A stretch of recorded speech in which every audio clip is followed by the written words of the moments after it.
ಅವರು ಯಾವಾಗಲೂ ಒಂದು ಮಾತು ಹೇಳ್ತಿರ್ತಾರೆ, ಅದು ಗಾದೆ ಥರ, ಸರ್ವಜ್ಞ ಹೇಳಿರುವಂಥ ಮಾತು. ನನಗೆ ಈ ಕ್ಷಣದಲ್ಲಿ ಫ್ಲ್ಯಾಶ್ ಆಗ್ತಿಲ್ಲ.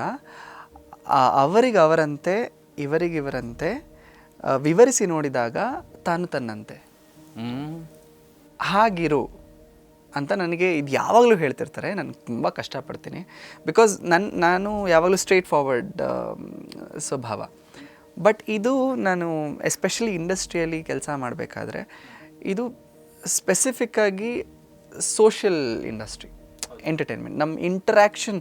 ನಾನು ನಿಮ್ಮ ಹತ್ರ ಇವತ್ತು ಇಂಟ್ರ್ಯಾಕ್ಟ್ ಮಾಡ್ತಿರೋದು, this is part of our industry ಅಲ್ವಾ, ಮೀಡಿಯಾ. ಸೊ ನೀವು ಎಲ್ಲೂ ನಿಮ್ಮತನನ ಕಳ್ಕೋಬೇಡಿ. ಹಾಗಂತ ಏನಂತಾರೆ, ಬೇರೆಯವ್ರನ್ನ ಕೆಳಗೆ ಹಾಕಬೇಡಿ ಮತ್ತು ಮೆಚ್ಚುವಂಥ ಕೆಲಸ ಅವಶ್ಯಕತೆ ಇಲ್ಲ. ಸೊ ಇದು ನನಗೆ ಐ ಥಿಂಕ್ ಜೀವನನೇ ಕಟ್ಟಿಸ್ಕೊಳ್ಬಿಡುತ್ತೆ ಈ ಮಾತು. ಅದು ನಮ್ಮಮ್ಮ ತುಂಬ ಚೆನ್ನಾಗಿ ಹೇಳ್ತಾರೆ, ಅವರಿಗವರಂತೆ ಇವರಿಗಿವರಂತೆ ವಿವರಿಸಿ ನೋಡಿದಾಗ ತಾನು ತನ್ನಂತೆ.